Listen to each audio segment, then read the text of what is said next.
Hello, I am Reverend Dr. Linda Yates, and this is video 5 in the Pastoral Foundations Summer Intensive 2021. So I'm just going to get my slideshow up here. So this session is on Theodicy. Theodicy is a very big, heavy, difficult concept. Heavy because of the implications. So I felt it was important to have a session on Theodicy because nothing comes up as often as why do bad things happen to good people, and if there is a good God, why do all these big things happen, these bad things happen? So I think it's really important in pastoral counseling, in particular pastoral care, to think about Theodicy for a bit. So Theodicy primarily is concerned with answering the question, if God is so good, why do such terrible things happen? And it's a question that you will need to wrestle with yourself in terms of the answers to that. It's a question God's people have been asking since, well, people have been people. I mean, that is so much of what the Bible's about, really. So it's also a question about evil. Like, why does evil exist? What is evil? And the question really is posed as soon as you open up the Bible. So, God speaks to others. God uses the big we when speaking about God's self, and God declares creation very good, and then God takes a rest. God walks with Adam in the cool breeze of the evening, so you have this very lovely idea of them walking in a garden like you do when you're in Israel. These beautiful gardens where you can walk through, and the evening breeze comes and the heat is taken away, and they have really interesting discussions. And it's so lovely and restful to imagine that, in all that order and loveliness, humans and God simply enjoy one another. It seems a little confining, and there is that tree of knowledge that's put there just kind of waiting. I mean, God did put it there. So Genesis tells us that humans were created in God's image. And so the characteristics ubiquitous to all humans can therefore be said to be a direct mirror of God. So evolutionary anthropologists tell us that characteristics of humans that extend to every living human is a function of evolutionary trait selection. So if we all have a trait, it's because it helped us survive. That's the evolutionary anthropology's explanation. Well, one thing we can say about all humans is that humans are born curious. So you will never encounter a healthy child who is not curious. It's how they learn and grow and survive in the world. So we can infer, therefore, that God is curious too, if we're made in the image of God. And such a curious God must have known that humans would never leave the tree of all knowledge unexplored. So after consuming the fruit of knowledge, those amazing, wonderful, difficult, infuriating aspects of all humans, such as curiosity, adventure, and testing limits, are injected into creation, and a breach ensues. And we still feel the effects of it. So to repair this first chaotic breach, God decides that humans have to leave paradise. And despite the injection of disobedience, chaos, and trouble into the universe, God says, okay, here we are in this mess. Now we adjust. I love you. Go on your adventure. And this is the first covenant that God commits to being present with and within the universe. And this becomes an ongoing pattern. Things are good, and then there's damage, and then God creatively enters the breach seeking to heal. And another covenant is created in an effort to get back to good again. And so God learns and humans learn. And, God seems to be surprised a lot by what humans get up to. So Scripture describes a series of covenants in which God increasingly commits to love humans, and then humans do things that surprise God, and such that another covenant is required. And ultimately, the final covenant, according to our faith, is the willingness of God to sacrifice God's very self in the person of Jesus Christ at the hands of the Roman Empire. But even then, God's love finds a way to redeem humankind. So theologians have struggled since the beginning to explain the existence of evil, the existence that we have to go against the good. And we need to distinguish between natural evil and radical evil. So natural evil is that which causes suffering because of how the world is physically structured and made. The very process of evolution, which is wanton violence, can be considered to have designed the living world to experience suffering. I mean, cancer itself can be considered to be the survival of cells that are more adaptive than the body's normal cells. So cancer is a natural evil because it arises out of mutations, but it is not sentient. Cancer is not conscious. It does not hope to kill the body. It depends on the body. Radical evil is the result of a concerted effort by a human or humans to harm, hurt, or kill each other. So radical evil is often systemic in nature. And it would be radically evil, for example, for a person to knowingly dispose of carcinogenic waste in the watershed, thereby giving rise to breast cancer. It is also radically evil to place toxic dumps near racialized communities because members of those communities are valued less by our white supremacist culture. Evil, so the question is evil an active sentient force? So, there's always the question of Satan or the devil. It tends to be an easy out for humans unwilling to face the ramifications of complicity in radical evil. Although feminists, womanists, and Holocaust survivors have critiqued the dismissal of evil as a positive force, and by positive they mean like an active agency.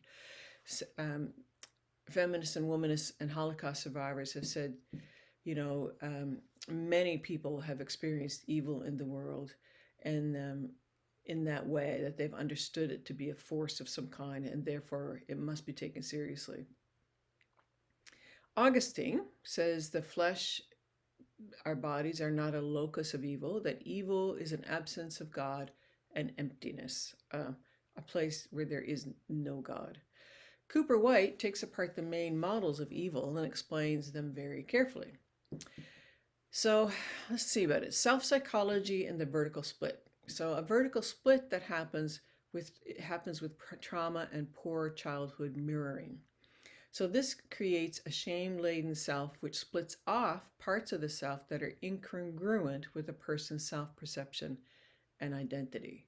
And this creates a narcissistic emptiness. Now, the remedy is developing relationships with new self-objects so the person can see more clearly the nature and origin of their split self. Growth and repair of the split can happen such that they can change from shame-laden, compulsive and self-soothing to behavior that is more integrated and genuinely relational. So she sees evil as being a function, evil human behavior as being a function of the vertical splits. And in terms of self-psychology, that's how she says she would describe evil. So self-psychologists therefore see evil as privation. So Cooper White says, to the extent that self-psychologists increasingly view this conception of psychopathology as narcissistic deficit to be more or less true for everyone, we all have a little bit of narcissistic deficit, that this model corresponds with the universality of the theological construct of sin. No one gets out of childhood with a perfect self-structure, and so no one can escape the propensity towards self-inflation, narcissistic vulnerability of one form or another. In the same way, in this theological view, no one can escape the consequences of the fall. And although some individuals will behave morally more badly than others, even the saints cannot any longer perfectly will the good without the mediating and redeeming power of God's grace. So she looks at self-psychology and says, it's a good fit with the theology of the fall. Now, she also describes evil in terms of object relations and traumatology. So Cooper White says, In the object relations model, psychopathology is a result of trauma, not deficit. So psychologists said there wasn't enough mirroring, there wasn't enough care, there is an emptiness. Whereas object relations and traumatology says it's a lack of insertion of active, it's not emptiness or a lack of, it's not a narcissistic emptiness, but it's rather that insertion of active persecutory objects into the child's inner landscape and the splitting of good and bad aspects of others that cannot be held together and psychically survive. This mode of personality is peopled, not structured, and pathology results from the felt presence of something, someone, or someone's bad inside. So it is a result of trauma and the insertion then into a person, a child, of objects that are other, and they can't hold them together. They can't hold all these objects together that are persecutory. So Cooper White says we do not need to choose one. We don't need to choose, well, which model do we need to believe in? She says we need a multiplicity of models. So corporate and systemic evil. Judith Herman says repression, dissociation, and denial are phenomena of social as well as individual consciousness. And Cooper White says evil is kind of a metastasis that spreads, is everywhere, and tears at the fabric of human society. And in terms of eschatology, we need to understand that God is doing something in God's own time. And in the meantime, pastors and churches continue to repair and weave society's fabric. We continue to befriend and to know our inner selves, and we continue to befriend and come to know actual others. So we mirror to people their beauty. We continue to befriend ourselves inside, or multiple others inside, and we befriend actual selves. And we thereby reduce evil, heal, and help repair the fabric of society. So there's one of the things that personnel officers when we used to have personnel officers would say, I remember talking to Kendall once, and I said, Kendall, how do you know when there's been a breach in a pastoral charge that's irreparable and the conflict has gone too far? And he said, Linda, it's when two things happen. It's when the minister feels very righteous,